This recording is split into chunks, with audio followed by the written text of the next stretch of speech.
Mon texte s'appelle La passion dans le sang.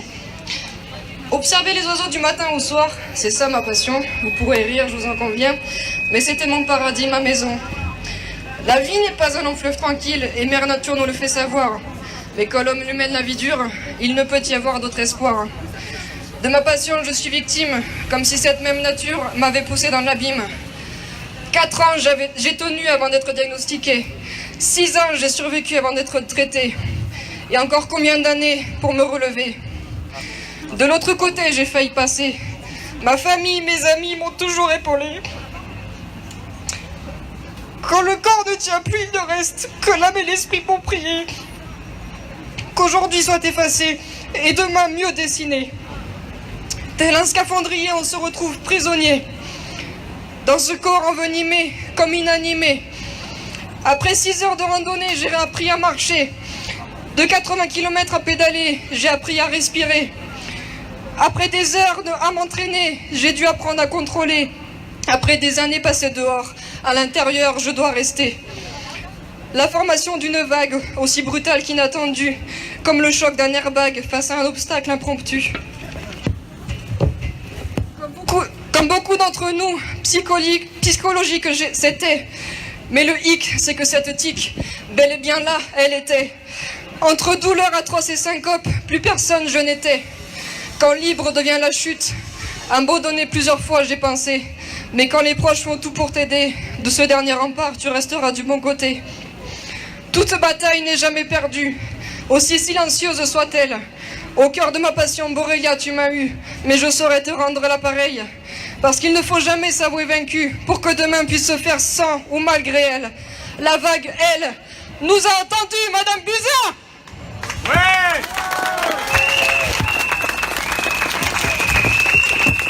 Courrier à l'aéroport.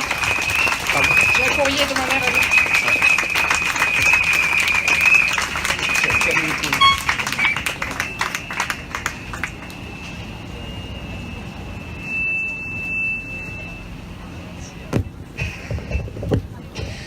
Courrier à l'attention de l'Académie nationale de médecine.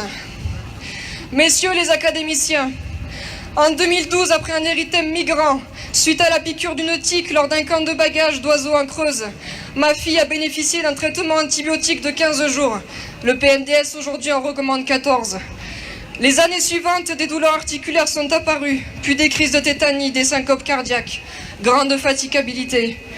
Traitement à haute dose à base de cortisone, prescrit par un rhumatologue de Montpellier qui avait posé le diagnostic de la spondylarthrite ankylosante HLA-B 27 négatif, sans soulagement évidemment. Une hépatite médicamenteuse s'en est suivie. Dernièrement, des troubles de la mémoire et des difficultés à trouver ses mots.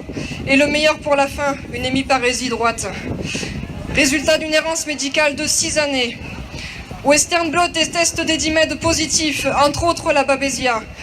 En 2016, un médecin Lyme lui a prescrit 2 cures d'antibiothérapie de 30 jours, avec amélioration. Puis rechute, avec un début d'arrêt cardiaque, qui l'a conduite à consulter un professeur neurologue début 2018.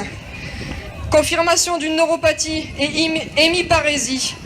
Nouvelle cure de quadriantibiothérapie, quasi-disparition des céphalées et sueurs nocturnes, disparition de l'hémiparésie. Messieurs les médecins de l'Académie nationale de médecine, au regard de cet historique et selon votre dernier communiqué du 2 juillet 2018, considérez-vous toujours que ma fille ne souffre pas du Lyme chronique? Au regard de toutes les investigations médicales et de l'anamnèse, au regard des tests positifs à plusieurs souches de Borrelia dont Burgdorferi, au regard du diagnostic Lyme chronique posé par ce professeur neurologue, considérez-vous toujours que ma fille n'est pas atteinte de la forme chronique de Lyme? Considérez-vous ce professeur neurologue comme un charlatan?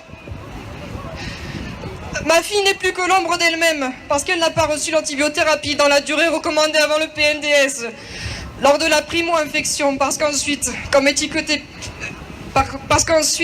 comme de nombreux malades, la symptomatologie a été étiquetée psychiatrique. Elle a dû demander une rupture conventionnelle parce qu'inapte à son métier, passion de chargée d'études naturalistes. Fin août, elle va emménager chez ses parents pour suivre une formation de développeur web. Elle n'aura à se soucier que de sa formation, si là il me le permet. Négation de la positivité des tests, négation du diagnostic basé sur une symptomatologie et anamnèse, négation de l'amélioration des symptômes neurologiques et cognitifs. Voilà ce que j'entrevois à la lecture de votre communiqué. Messieurs, si ma fille s'était contentée du traitement de l'infectiologue consulté à Montpellier en décembre 2016, ma fille serait aujourd'hui hémiplégique avec des atteintes cérébrales bien plus graves. Je m'interroge sur la motivation d'un tel communiqué, car il va à l'encontre de la santé des malades chroniques de Lyme. Défense d'un précaré. Non. Hop là. Ce communiqué augure de l'âpreté du combat de ces malades pour leur survie dans votre monde d'infectiologue qui ne reconnaît pas leur existence. Veuillez agréer mes sentiments respectueux. Laurence Guillaneuf, je vous dis aujourd'hui, je suis sa fille et j'aurai 24 ans le 27 août prochain.